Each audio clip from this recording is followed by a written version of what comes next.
president of the Nashville Coalition Against Domestic and Sexual Violence. And on behalf of our organization, we welcome each and every one of you to the 20th anniversary of Meet Us at the Bridge. The 20th anniversary. This is a day of remembrance, mourning, and recognition for 11 community members we lost in the last year. This event might evoke painful emotions. You may be triggered, so please take care of yourself. And also take care of each other during our ceremony and our time together. If you've noticed to the left of me, your right, we have a resource table that can help you with any needs you may have, and also can provide you with more information about today's event and Nashville's resources. At this time, we would like to welcome a longtime supporter of Meet Us at the Bridge, Dr. Dorinda Carter. She is known as the voice of the bridge, and she is currently the communications director for the Tennessee Department of Correction. And she has been our moderator on this bridge for almost 20 years. So please welcome not only the voice of the bridge, but she has also been a friend to the bridge. Without further ado, Dr. Dorinda Carter. Thank you. Good morning, everyone. We want to thank you first for joining us today and being here together. First, we'd like to recognize some of the dignitaries who are present with us. Mayor Freddie O'Connell, Police Chief John Drake, Councilwoman Joy Stiles, District Attorney General Glynn Funk, Councilmember Berkeley Allen, Robert Nash, and Council Lady Brenda Gadd, Judge Cindy Chappell. Terry Foe, council member. I'm sorry. Terry Foe, council member. Terry Foe, council member. Did I mess that up already? Okay, I said Brenda Gadd, and all of you who are here today. The Nashville Coalition Against Domestic Violence was organized in January 1992. The mission is to promote meaningful interactions among domestic violence advocates and organizations and provide community education to prevent and respond to domestic violence. Meet Us at the Bridge began in 2005 when Jean Crow and other members of the Nashville Coalition Against Domestic Violence wanted to start an event to commemorate Domestic Violence Awareness Month. The event was to have two parts. Number one, we wanted to recognize the professionals who have put forth great effort in working to end domestic violence and to create a memorial service for those victims in our communities whose lives were lost to domestic violence in the last year. The event has always been here on the John Seigenthaler Pedestrian Bridge on a Saturday morning in October. We come from all areas of town, all backgrounds, and all walks of life, but we gather here in solidarity to say enough is enough to domestic violence. In the previous 19 ceremonies, we have recognized many individuals and organizations for their commitment and dedication to our community. In addition, we have now tossed 191 roses from the bridge to recognize the lives that have been lost. Today, we will add another 11 lives to that list, and we will toss roses to honor and remember them. Mayor Freddie O'Connell has been a longtime attendee of this event, and we are thankful for his commitment. His presence has spoken volumes, and we look forward to continuing to work with him on his efforts to improve victim safety and offender accountability. Please join me in welcoming the Mayor of Nashville and Davidson County, Mayor Freddie O'Connell.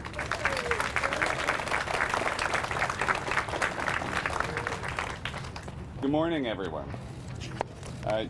Thank you, Dorinda. Thank you to the Nashville Coalition Against Domestic Violence for presenting this event now in its 20th year. Thank you. This is a bittersweet event every year where the most extreme pain and loss bring us together, but I think there is a comfort in shared company and shared purpose. I have been attending this event for the majority of these 20 years, and knowing that this year we will throw a combined more than 200 roses is a tough reflection as a city.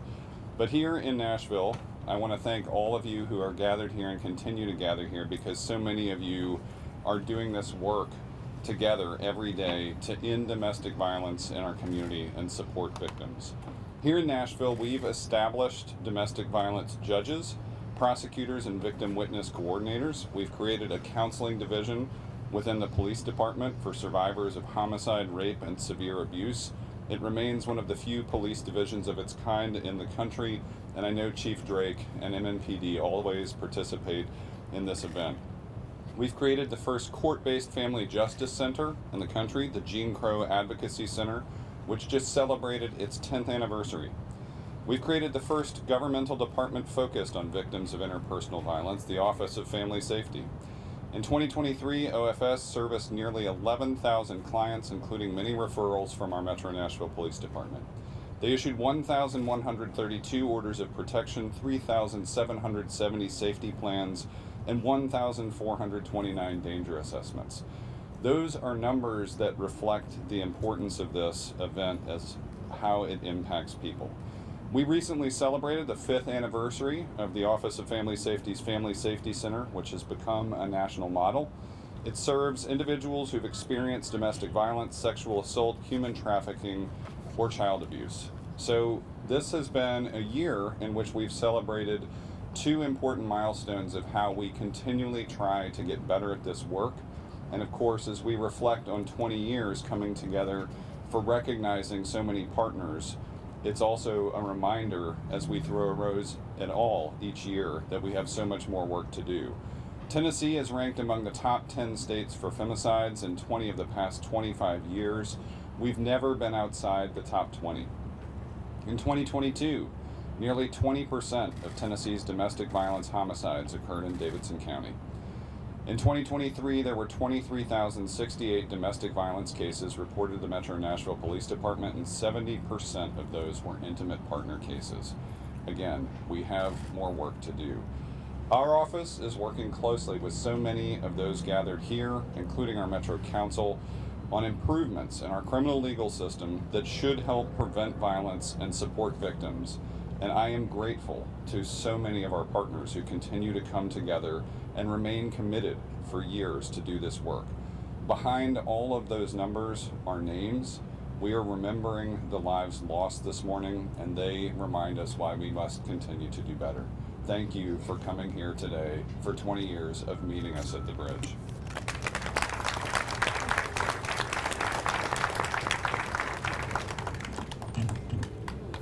We now want to welcome Metro District 32 Council Member Joy Stiles, Chair of the Women's Caucus, as she presents a resolution.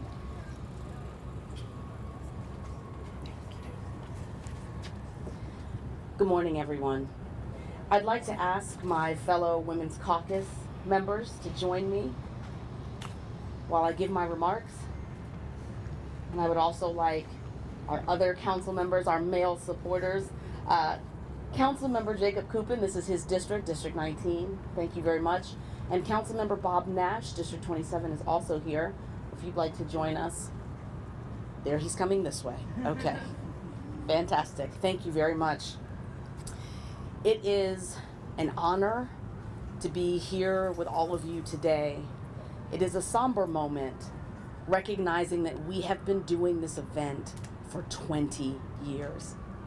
And to know that across these 20 years, 191 lives have been lost. It lets us know that the fight continues. There's more work to be done. I can tell you wholeheartedly the Women's Caucus is here to support the efforts to continue to fight against domestic violence and do whatever we can to be supportive to everyone that is enduring this violence. I want to thank Susan Tucker-Smith for the tremendous work that she's done, the entire team. We're grateful, of course, to Gene Crow for coming up with this event. Thank you, Mayor O'Connell, for being here today and giving your remarks. Support is critical. None of us can do any work alone, and I think the showing of all of these people today says we're in this together. So I will read the resolution that we will be presenting today. A resolution recognizing the 20th anniversary of Meet Us at the Bridge. Whereas the Nashville Coalition Against Domestic Violence will recognize and remember victims of domestic violence at the 20th annual Meet Us at the Bridge on October 5th, 2024. And whereas Meet Us at the Bridge is an annual ceremony to honor those Nashvillians who have lost their lives to domestic violence in the past year as the families of those victims drop purple roses from the John Seigenthaler Pedestrian Bridge. And whereas the ceremony has honored 191 women, children, and men since it first began in October 2005. And whereas the families of the 11 victims from the past year will recognize their loved ones at this year's remembrance. And whereas the annual event, originated by Jim Crow, also recognizes individuals and groups who combat domestic violence in their communities, including local law enforcement, public officials, community organizations, and domestic violence survivors. And whereas the Nashville Coalition Against Domestic Violence has served Nashville and Davidson County for more than 32 years, sponsoring domestic violence trainings, community engagement events, assisting victims by providing a network for agencies, and advocating access to other service providers. And whereas Meet Us at the Bridge serves as a poignant remembrance of domestic violence victims and provides a call of action to support local efforts to combat these issues during Domestic Violence Awareness Month. And whereas it is fitting and proper for the Metropolitan Council to recognize the Meet Us at the Bridge ceremony in its 20th year and commend the Nashville Coalition Against Domestic Violence for its decades of service of Nashville and Davidson County. Now therefore be it resolved by the Council of the Metropolitan Government of Nashville and Davidson County. This resolution shall take effect from and after its adoption, the welfare of the Metropolitan Government of Nashville and Davidson County requiring it, recognizing the Meet Us at the Bridge event in its 20th year. Thank you very much. And I would also like to say congratulations to Councilmember Brenda Gadd, who is receiving an award for her tremendous efforts even prior to being on council, and she snuck it in and didn't tell us. So we just found out this morning. You weren't getting away that easy. Thank you very much. And is he in here? Yes. With you? Okay.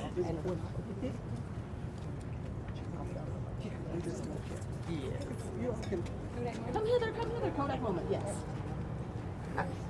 What are you doing over Just there? get to the side so that Okay. Okay, I'm totally being horrible, but I'm giving one of you one of this camera. So we have a camera. Where's the Mayor O'Connell? See? Come on, Mayor.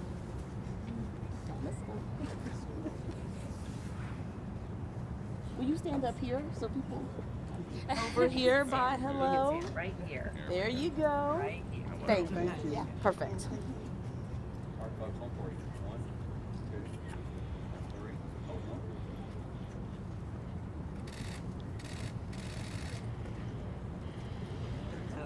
Thank you. Appreciate you. Thank you. Appreciate you all. Yes. Thank you all so very much. You were amazing.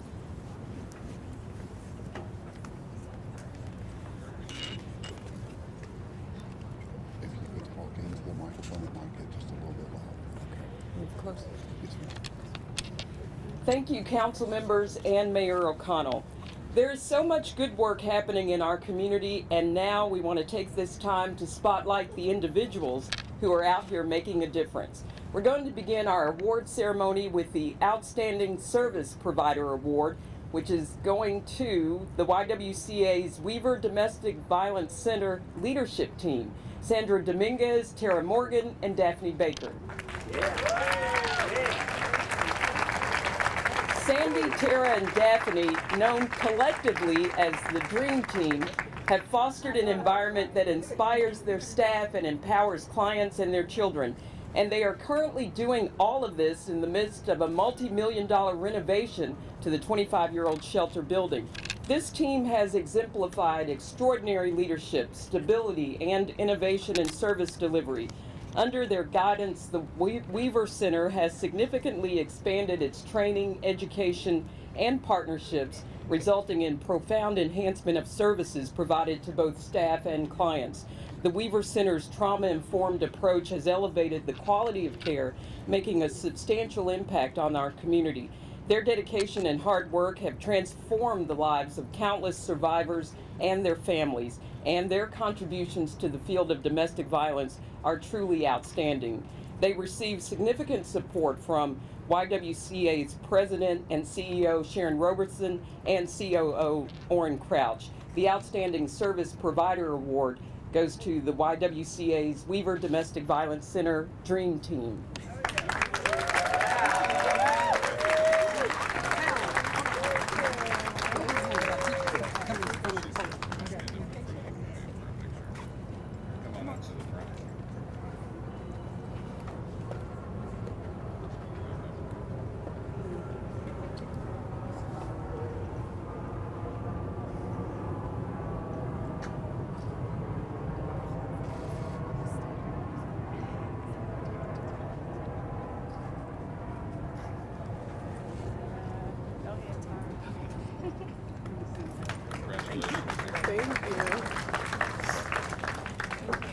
Wow. I first just want to give a shout out to our team at the shelter, because without them showing up every day, we could not stand here.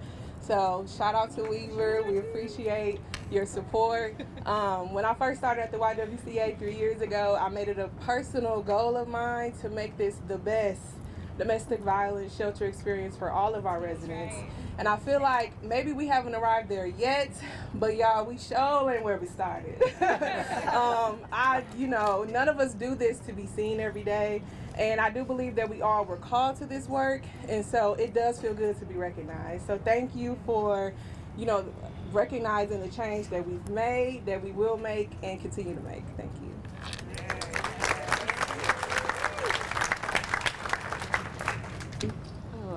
Good morning. Buenos dias a todos. I am just so grateful this morning. The fight against domestic violence is a fight that is worth fighting for. And today I am grateful that I get to fight that fight alongside all of you and alongside a powerhouse of a team. We are survivors working with survivors and for survivors.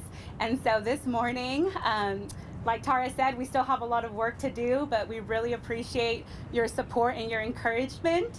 And my encouragement to you this morning is to not grow weary, don't grow tired, and continue to fight this good fight. Thank you.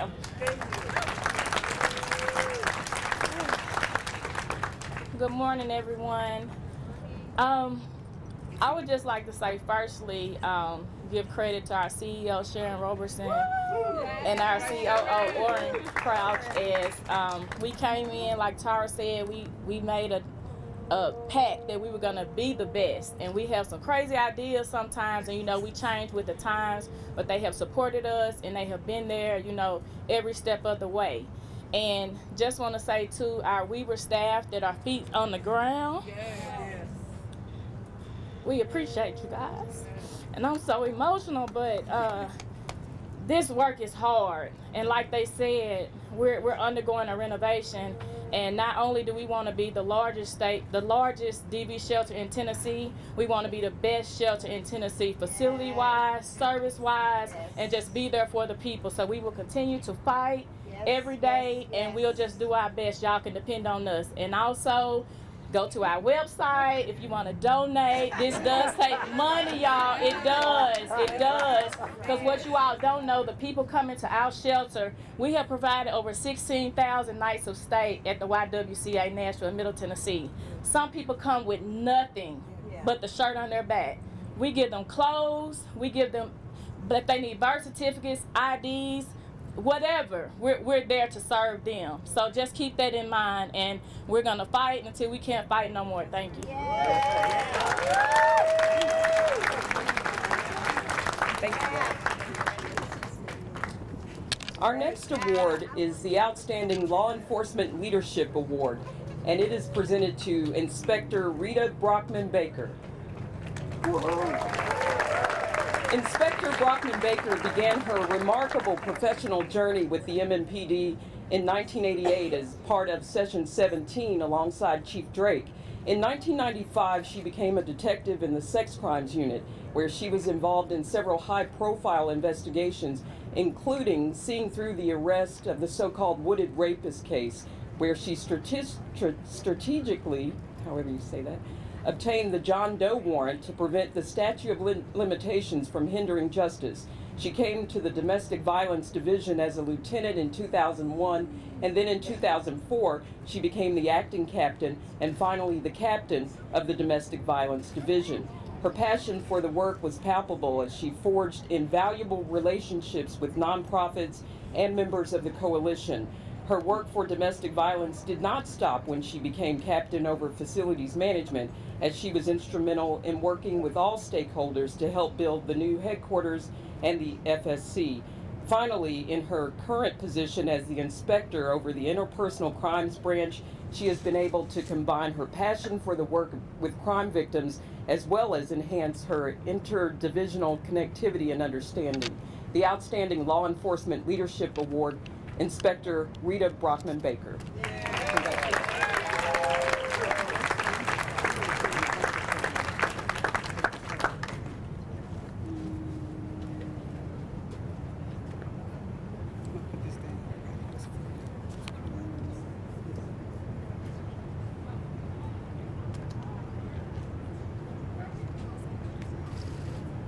Look here, Rita.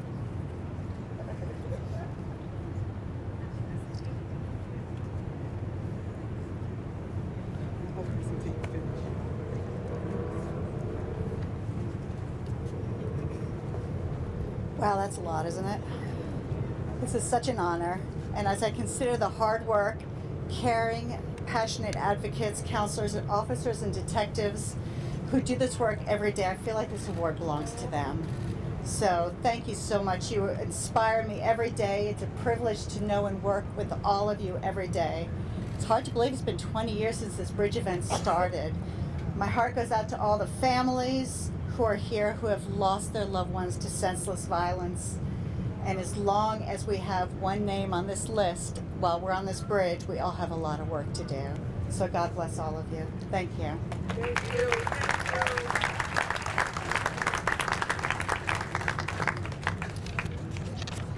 Our next award is the Outstanding Government Official Award, and it goes to Metro Nashville Councilmember Brenda Gadd. Brenda is a longtime member of YWCA Nashville and Middle Tennessee's Advocacy Committee and a strong advocate against domestic violence.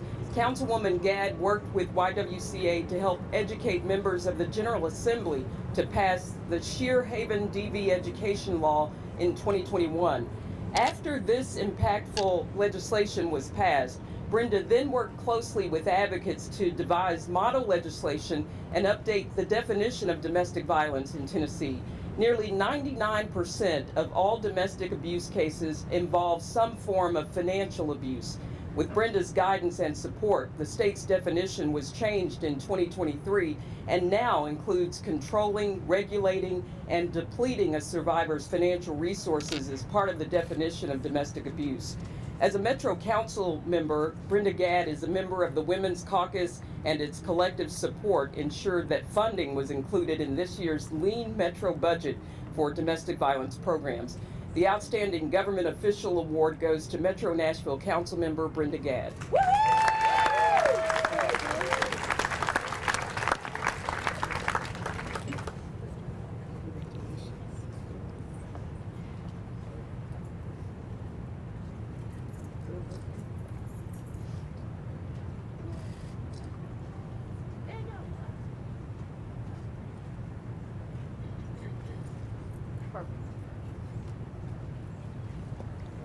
I'll hold this until you finish.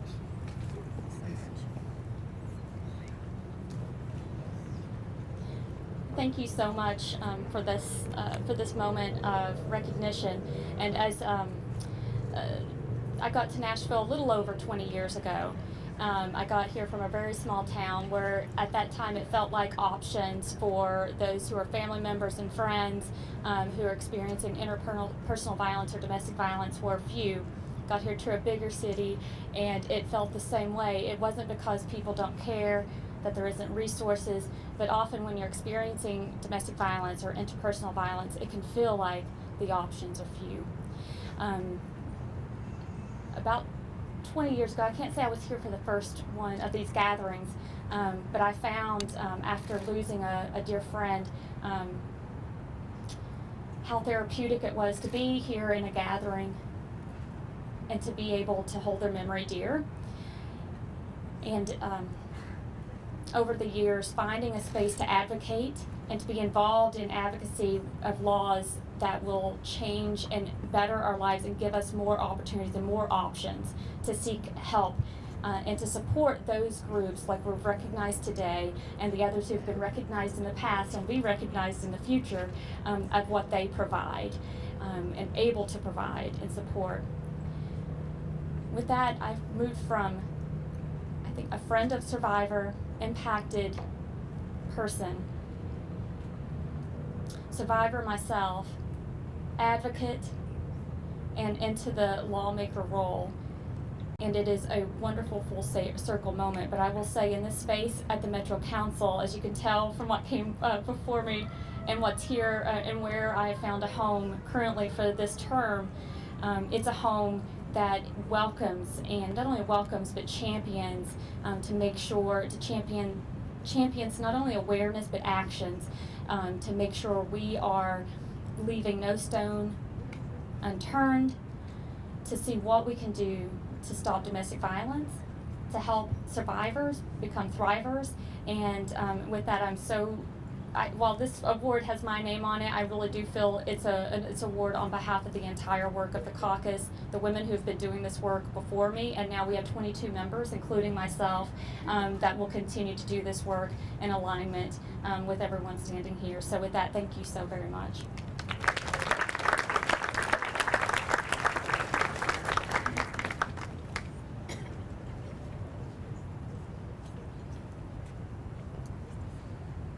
Our next award is the Innovative Domestic Violence Program Award, and it is presented to the Family Intervention Program's Male Survivors of DV Support Group, established and led by Hannah Roberts and Laura Beth Harbin.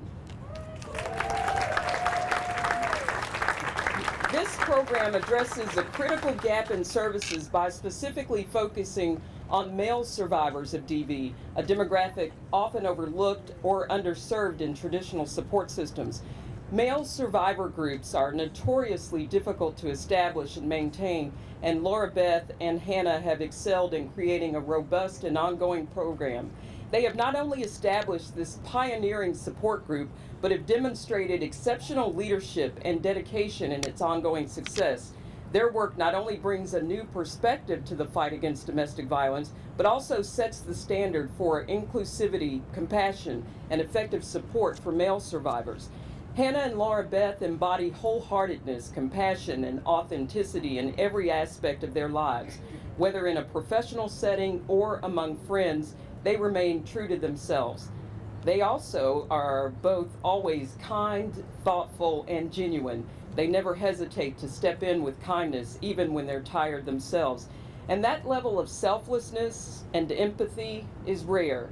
It is this consistency and character that makes them not only exceptional professionals, but also exceptional human beings. The Innovative Domestic Violence Program Award goes to the Family Intervention Program's Male Survivors of DV Support Group.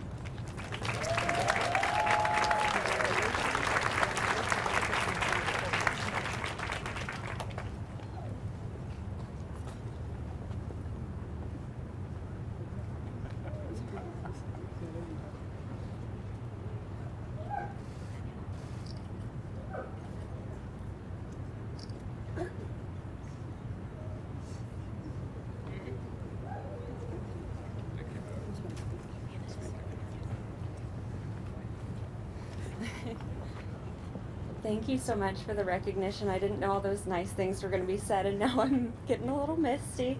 The intention behind this group was to reduce stigma for this specific group of survivors and victims in the hopes of reducing stigma for all survivors and victims, because all survivors and victims of DV deserve community and support.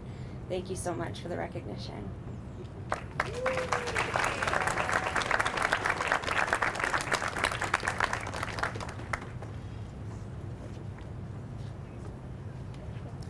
Our final award is the Outstanding Survivor Award, and it is presented to Michelle McCullough.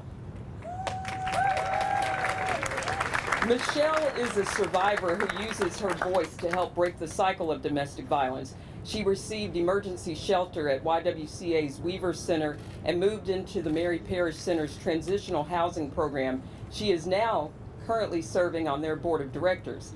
She expressed a desire to share her story as a spotlight interview in their marketing efforts and eventually as a keynote speaker at an annual event, Housing Hope. Most recently, Michelle represented the Mary Parish Center on an expert panel at the Nashville screening of the documentary Where I Learned Not to Sleep, alongside many Nashville leaders, including Lieutenant Mark Gwynn, Judge Allegra Walker, Diane Lance, Sharon Robertson, and Mary Catherine Rand. Michelle was a standout with the articulate delivery of her experience and inspiring journey through the challenging survival process for victims. The Outstanding Survivor Award goes to Michelle McCullough.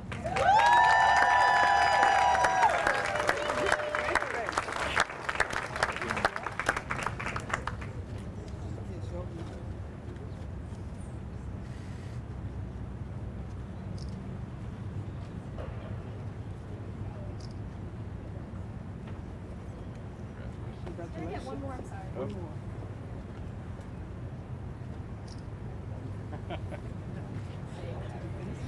Michelle.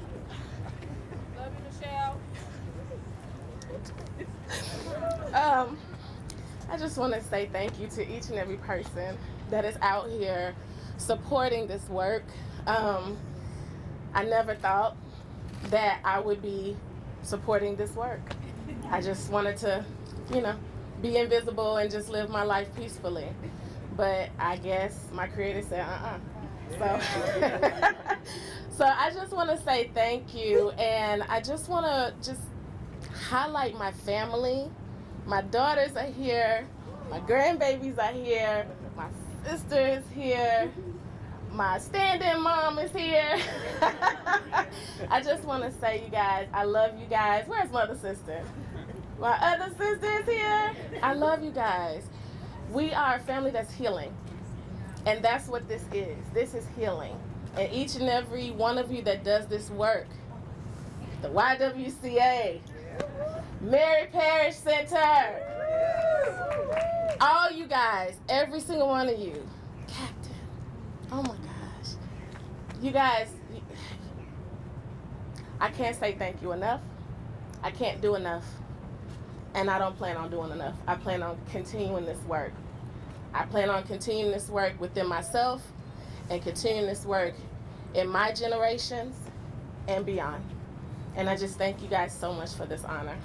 Thank you.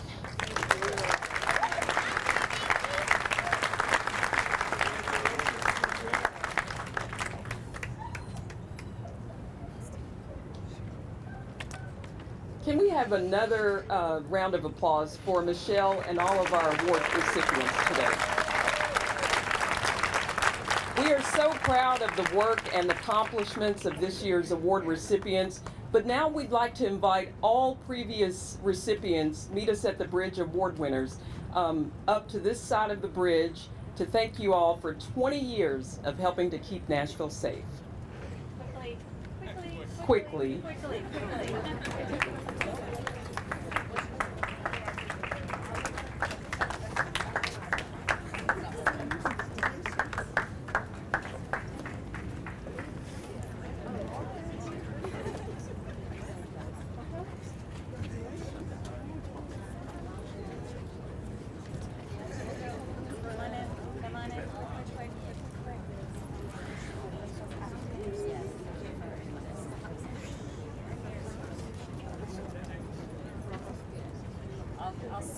I'll scrunch. I scrunch. You said scrunches. Well, you know what?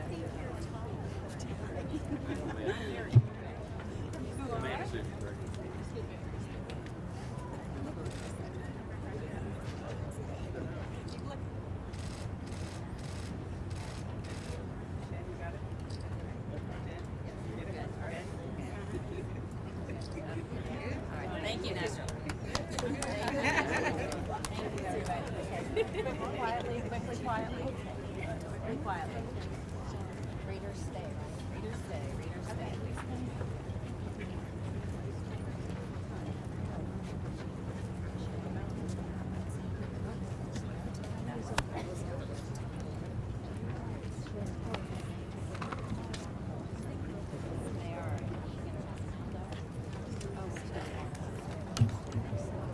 So we've seen many families here on the bridge over the last 20 years. We've shared tears with them, and our hearts have broken for their loss. We want them to know that we have not forgotten them or their lost loved ones. Just about any person will tell you when you lose a loved one, no matter how that loss came to be, what you begin to miss is the sound of their name the most. So we now say the names of the 191 women, men, and children who we have recognized over the last 19 years. Nashville has not forgotten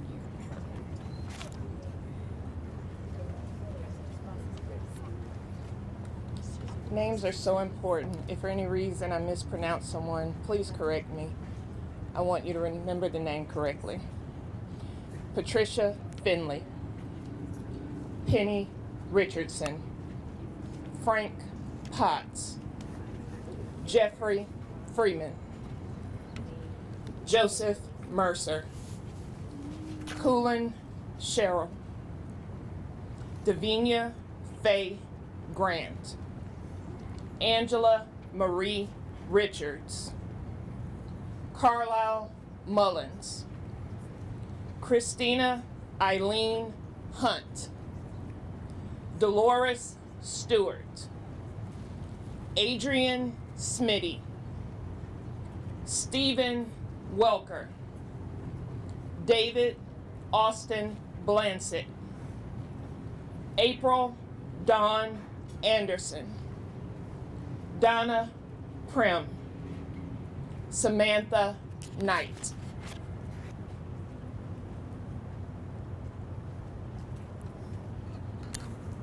Ashley Farley, Michael Nemo, Robbie Bowen, Janet March, Donald Leggins, Morika Washington, Jaquarius Mitchell, Derek Winter, Tarika Taylor, Dion Maupins, Azucena Lopez Lahub, Anthony Westbrooks, Surisadai Villanueva, Mario Plefix, Mark Edison, Mary Margaret Smith, Rebecca Coons.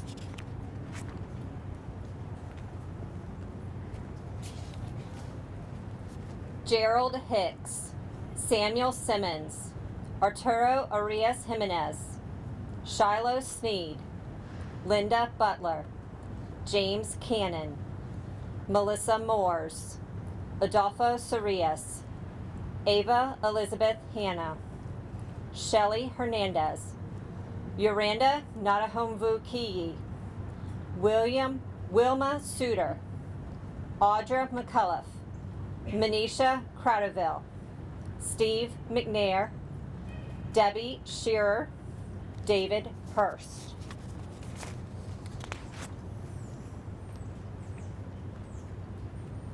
Wendy McKinney, Jean Gordon, Curtis Marshall, Riley Meadows, Sheree Cartmell, Malik Week, Ashley Lee, Faye Burns, Michael Coffey, Asia Wade, Robert Martin, Sari Veet, Veronica Boza, Vicki Webb, Roberta Rowland, Sir Roderick Pope Donaldson, Sharika Gray.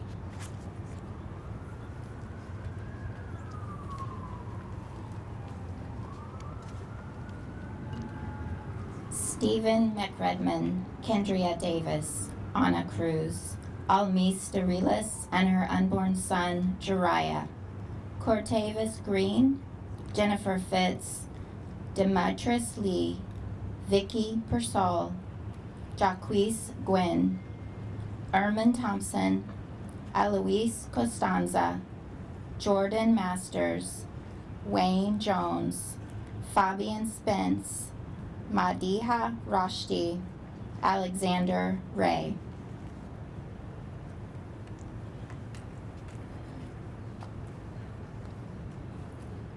Benjamin Phillips, Aubrey DeBraw, Jacoby Pitts, Elijah Hunter, Bryson Chafin, Beth Straub, Johnny Odom, Judy Moon, Clifton Hardeman, M. Kavet Vong, Janet Boone, Frank Boone, April Davis, George Wade, Portia Clark, Samantha Crumpton, Terrence Eddings.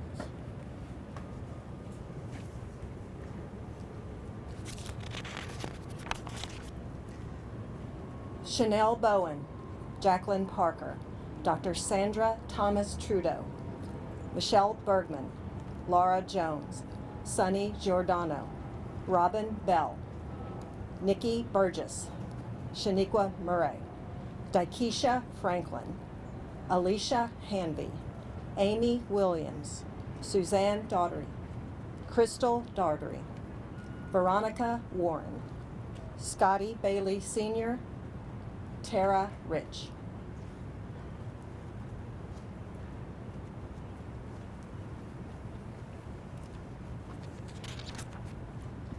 Stephanie Jackson, Latasha Booker, Tevis Garrison, Letitia Lane, Kevin Ross, Alan Edwards, Tanya Davis Bell, Donna Adams, Michael Goff Jr., Samarie Breeze Daniel, Samai Rain Daniel, Lawanda Steele Williams, Shalinda Gordon, Rachel Andrews, Barbara Andrews, Gwendolyn Lavender, and Ashley Yarborough. Tiffany Redmond, Taylor Miles, Maya Garcia, Jaden Taylor, Temptress Chippy Peebles, Kaylin Smith, Maria Flor Salvador, Jamar Pillow, Catherine Wilson, Shanton Shanae Clay, Christopher Hopkins, Stephen Pat Walker, Otis Meadows, Beverly McPherson, Jerry Birdwell, Henry Riviera, Maria Guadalupe Ruiz.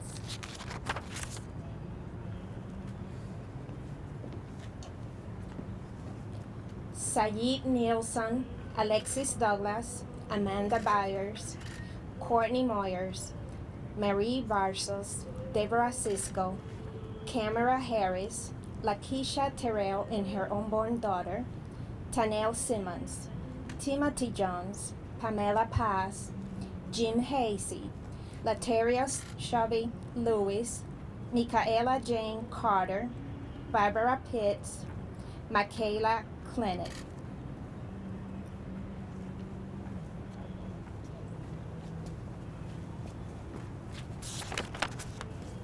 Riley Pitts, Dante Campbell, Timothy Eugene Anderson, Heather Probst, Elois McCormick, Dwight Bond Sr., Sylvia Jean Jones Bryant, Jacqueline Pritchett, Jasmine Donaldson, Carly Rochelle Judge, Starlina Sullivan, Linda Mae Marini, Irene Torres, Tabitha Oglesby, Irene Bond, Verleria Bridges, Marquess Queasy Douglas, Tom Roberts, Latoria Mitchell, Brooke Howard, Danielle Yarlett.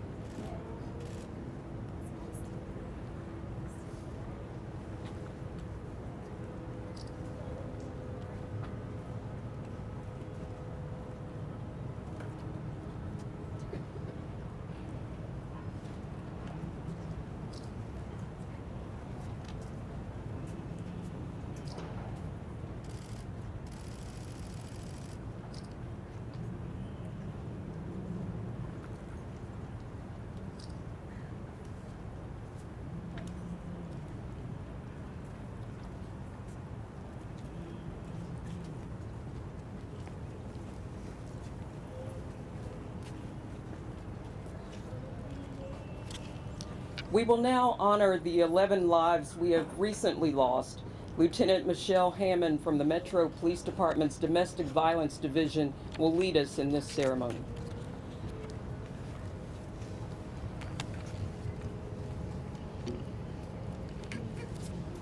After an individual is murdered, society turns its attention to the victim's family members or loved ones. Communities often become captivated by the circumstances surrounding homicides. The media may feed the curiosity of the public by providing ongoing updates on cases, background information on the victim and perpetrator, and heart-tugging snapshots of a loved one's experiences. Once the dust has settled, life moves on, but not for families who are still grieving. This leaves families with hoping to move forward with their lives, but simultaneously feeling the emptiness from where a fundamental piece of their family used to be.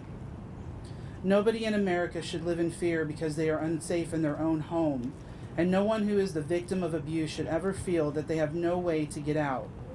We need to ensure every victim of domestic violence knows that they are not alone, that there are resources available to them in their moment of greatest need. As the police department, Metro Nashville ensures that if a victim of abuse reaches out for help, we are there to lend a hand. We have a direct partnership with the Nashville Family Safety Center, one of the largest family justice centers in the country.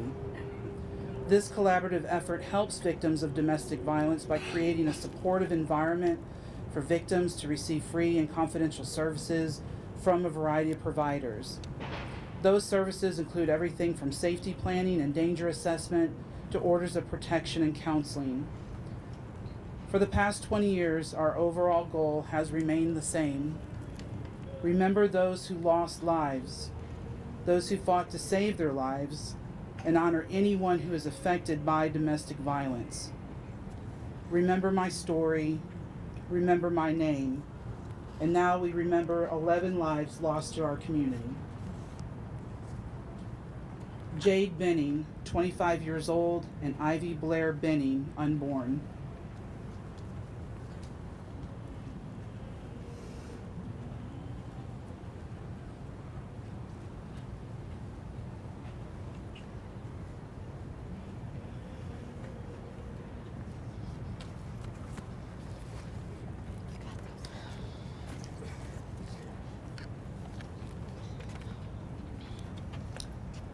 Jade Tristan Benning.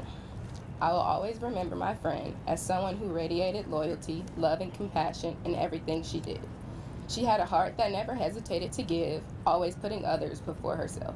Her drive and determination to achieve her goals were unmatched, inspiring everyone around her to pursue their own dreams with the same passion. Losing her feels like losing a piece of my own soul, but the lessons she taught me of kindness, persevering, and unwavering loyalty live on, a lasting reminder of the incredible person she was. In recognizing my best friend, I can't forget to recognize and honor the life and beautiful little girl she was going to bring into this world. As a mother, she would have raised a strong, independent, and caring little girl. So I want to recognize Ivy Blair for the little girl I'll never get to meet. We love you, Jade, and we will miss you forever.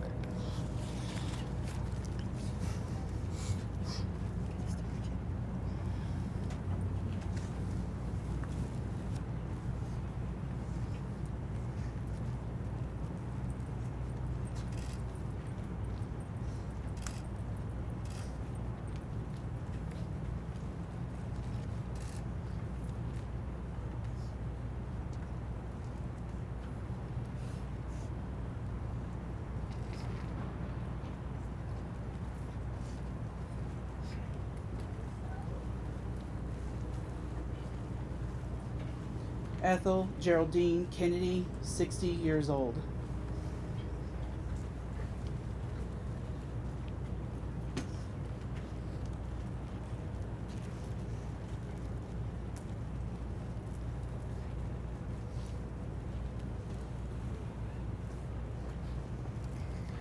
Miss Kennedy's family could not be here today, but they certainly want to let you know how much they loved her and miss her and wish she was still with them.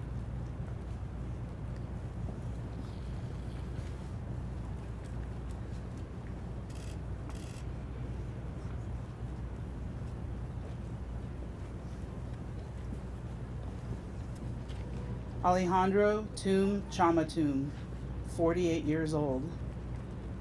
If Alejandro's family is present, please come forward.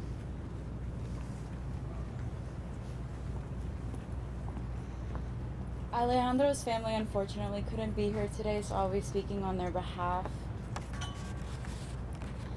Alejandro Tum Chamatum, age 48, was born in Guatemala and son to Francisco Tum Tum and Cipriana Chamatum Kikstan. He lived a wonderful life of 48 years, being a loving and irreplaceable father, an excellent son, brother, and friend. Alejandro is survived by his loving son, Esvin Alejandro Tum Garcia, and his family in Guatemala, Emiliana Garcia Chamatum, Jorge Francisco Tum Garcia, and Laura Audilia Tum Garcia. Alejandro Tum Chamatum was deeply loved and will be greatly missed. Thank you for teaching us every day to live with our heart and soul, to give everything so that we do not regret anything. May he rest in God's arms.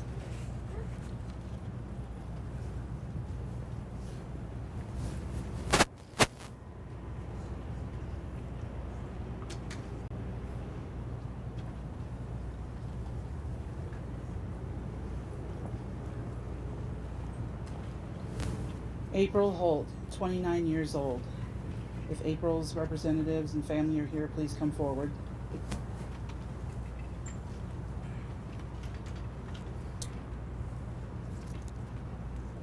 Jamie and Jeremiah Dickerson were not able to come, so I'm going to read their statement. April Holt was a beacon of light for anyone who crossed paths with her. Her life was cut short at age 29, and the devastation of her 2 children and other family is a lifelong pain. This pain has turned into strength that comes only from God and allows us to see her legacy live on through Serenity and Denzel. April was the owner of Literally Lashes in Antioch, Tennessee, and her clients say she was a calming therapy session and friends at their appointments. She listened and encouraged each of them. April's gentle spirit filled any room with comfort and love. Her smile lit up a room as she walked in late to each family event. April's 2 children were her world. April was the first grandchild in her family and the oldest child out of her 2 brothers. April was part of what we call the first 6. This is the first 6 grandkids who have stayed long life friends and cousins. Her absence is felt daily. The space in her family's heart where she lives will never be filled until they see her again.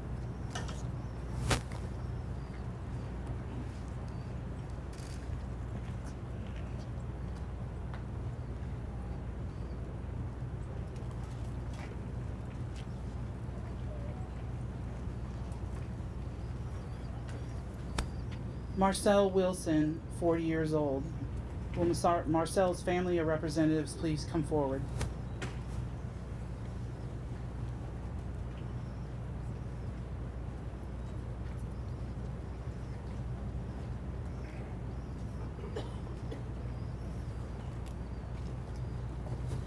Marcelle's family was not able to be here today. They really wanted to, but they had a last-minute emergency. But they did want me to share that Marcelle was loved and is greatly missed by his father, his stepmother, and the rest of his family, including his 8 children.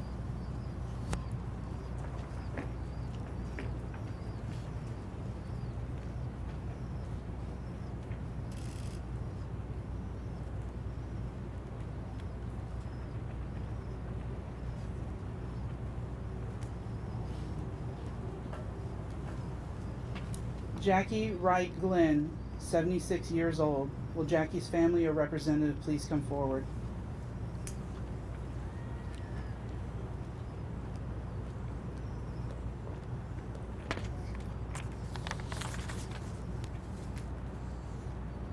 Miss Glynn's family was not able to be here this morning, but they did submit a statement that I will read.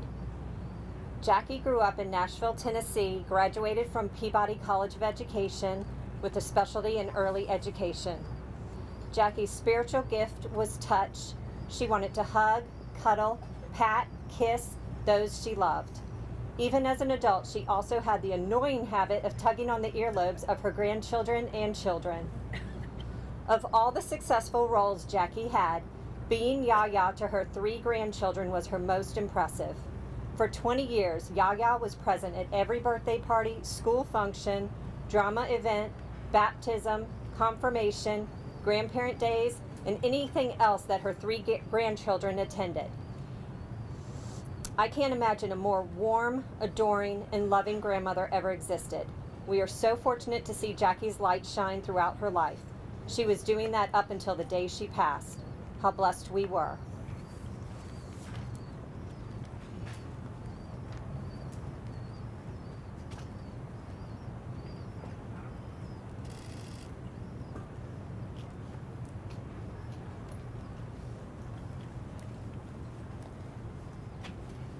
Heather Nelson, 42 years old. Will Heather's family and representatives please come forward?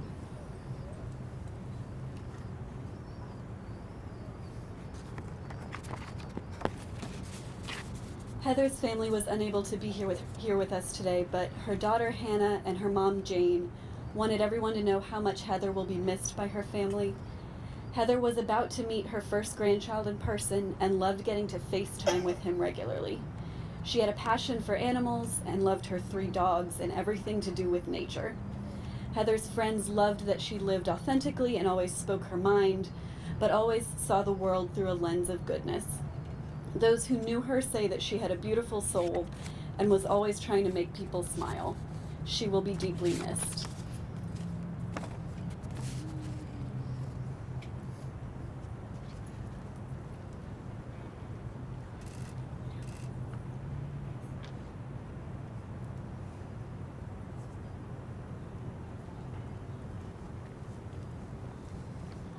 Tatayana Pigram, 24 years old. Will Tatayana's family or representative please come forward?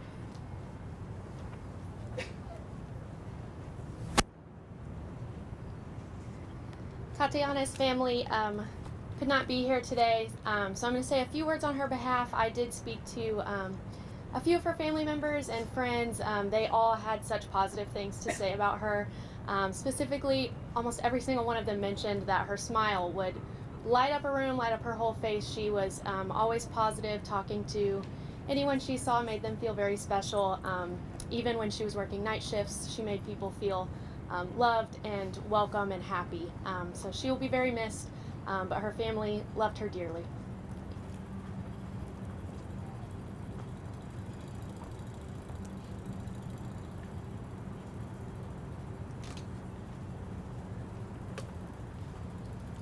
Autumn Suzanne Joyner, 30 years old. Will Autumn's family or representatives please come forward?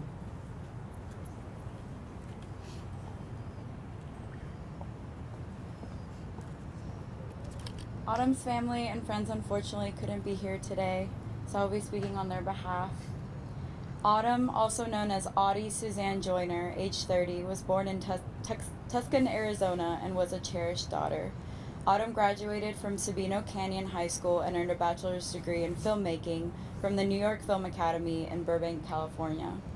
She lived in Nashville, Tennessee, and had a deep love for animals, especially her cat Han, her dog Johnny Walker, and her horse Kansas.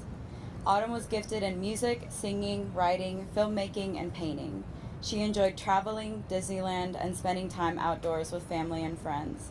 She accepted Jesus into her life at age 5, and she's now rejoicing in his presence.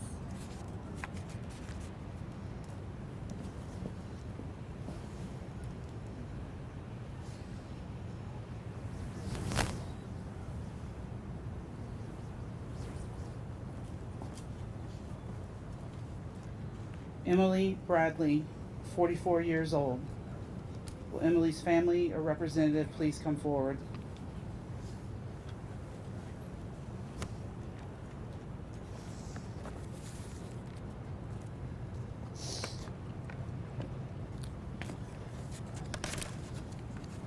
February 18th, 2024 was the day that would forever change our lives. That was the last day we saw our beloved and beautiful Emily. Knowing Emily would never leave her dog of 16 years, Mr. Robert Johnson, or any of her friends, and especially her parents, it was at that time our fear was that we would never see her again. On March 2nd, our fear became a reality when Emily was found unalive in a creek. And just like all the broken-hearted friends and families that are here today, we share in the same haunting pain of knowing that their beautiful life was taken senselessly and tragically by someone that they used to love and trust. In Emily's case, she always thought that she had the strength and enough compassion to fix anybody. And ignoring our concerns about him and his historical broken past, Emily would find out for herself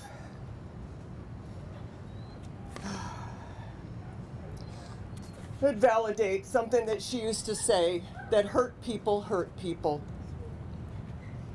Emily had the purest heart. She was the kindest, most gracious, selfless, loving person you could ever meet. She was intuitive. She was brilliant. She was wise beyond her years. And her sage wisdom continues to be with us. Emily's walk in life was deep footprints. Her personal mantra was, my impact on the world is going to be made one soul at a time, one good choice at a time, and one good deed at a time. She used to always say, Mama, do the next right thing. Whatever does the most good for the most people. And that she definitely did. She volunteered and advocated for equality for all, for food and housing for the unhoused, health care for the mentally and physically challenged, clean water for all. While most children were learning how to ride a bicycle, Emily was learning how to ride a horse. Her love for horses and her constant efforts in creating a horse therapy program for the veterans and the disabled was something she was quite passionate about, but unfortunately, she was unable to finish this and accomplish it. It is our intentions to carry out her vision and let this be part of Emily's legacy. There's not a day that goes by that we don't think about or miss our beautiful Emily. One of the most difficult things for us is to hear Emily referred to as a victim, much less a victim of domestic violence. Perhaps because the stigma that's associated with domestic violence is often that they're weak, that they have no power of influence. They're broken, they're compliant, or sometimes that it was self-serving.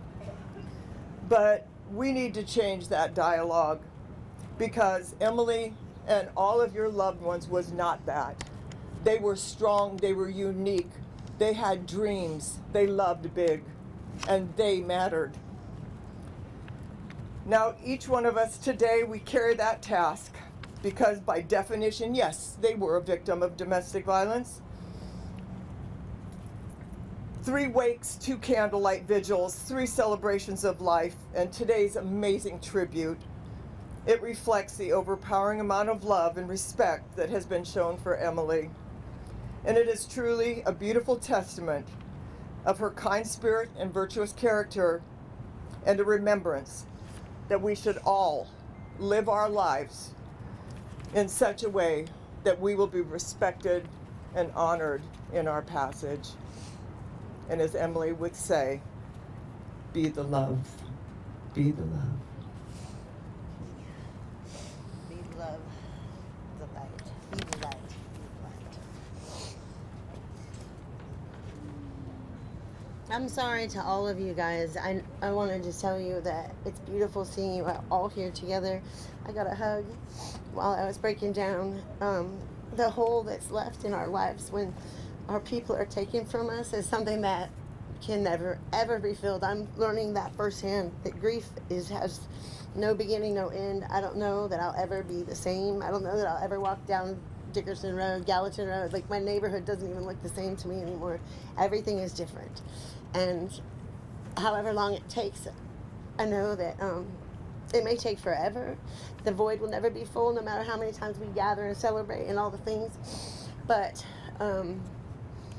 Emily as well as all of y'all's loved ones. They will forever be remembered and right here in our hearts.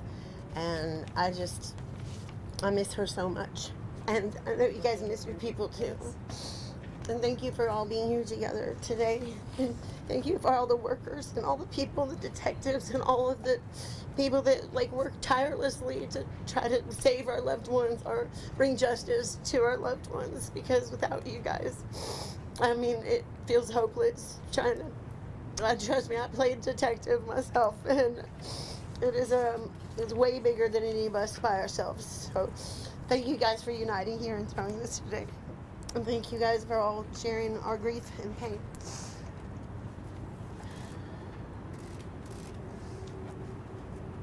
Emily's parents had wrote something. Would you like to read it? Do we have time? Emily's parents are.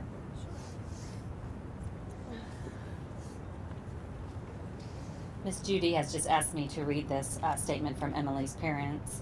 Although we are unable to be here today, we are deeply grateful for every person involved in producing this event.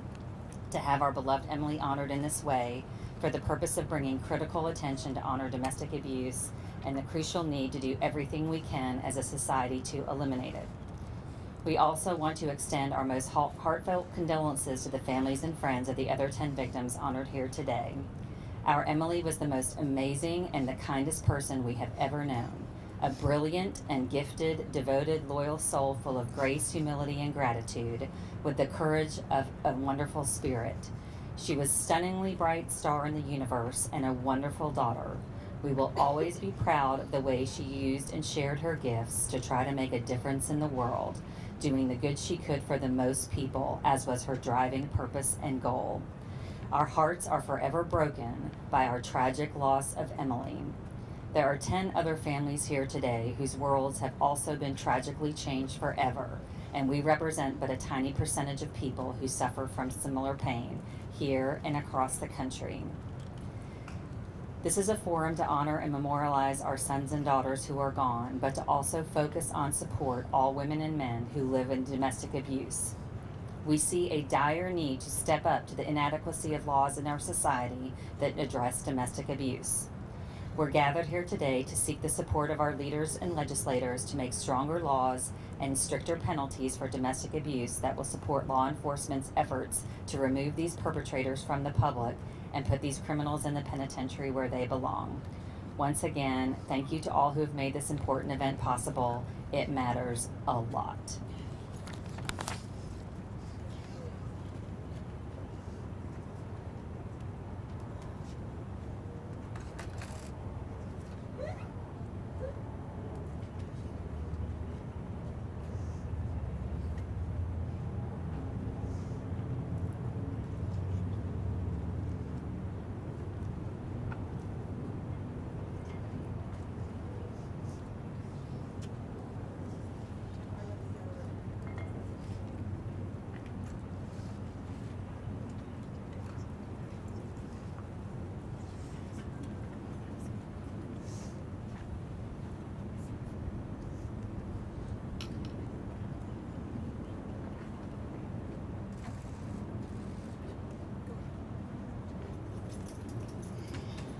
I'm supposed to do a closing right now, but really I don't think I can do anything better than what Miss Judy and the family has already said.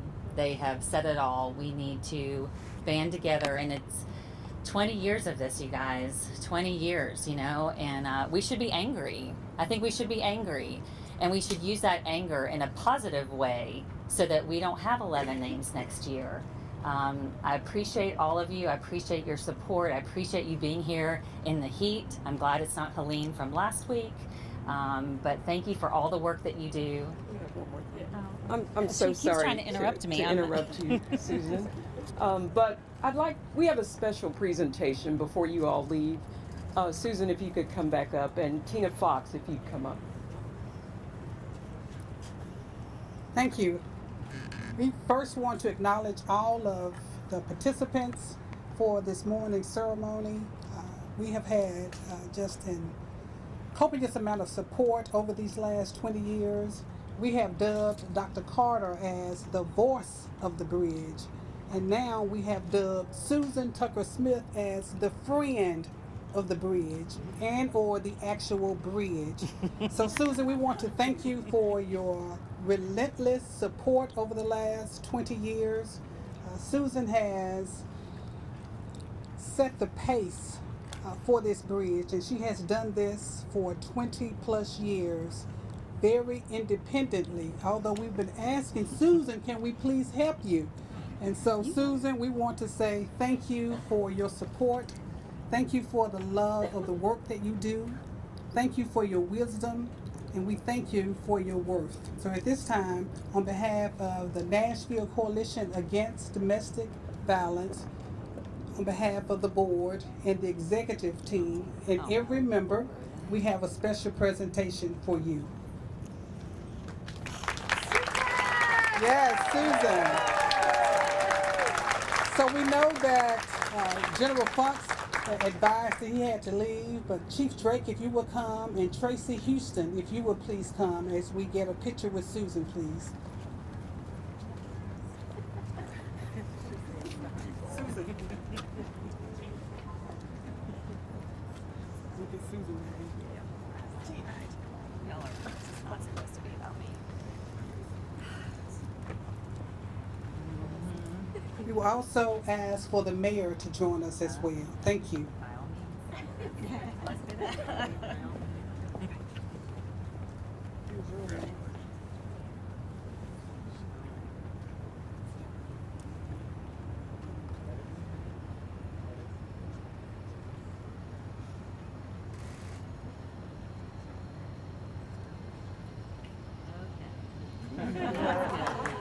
Thank you all so much. Go in peace. Let's do this. Let's get this work done. Thank you so much. Thank you.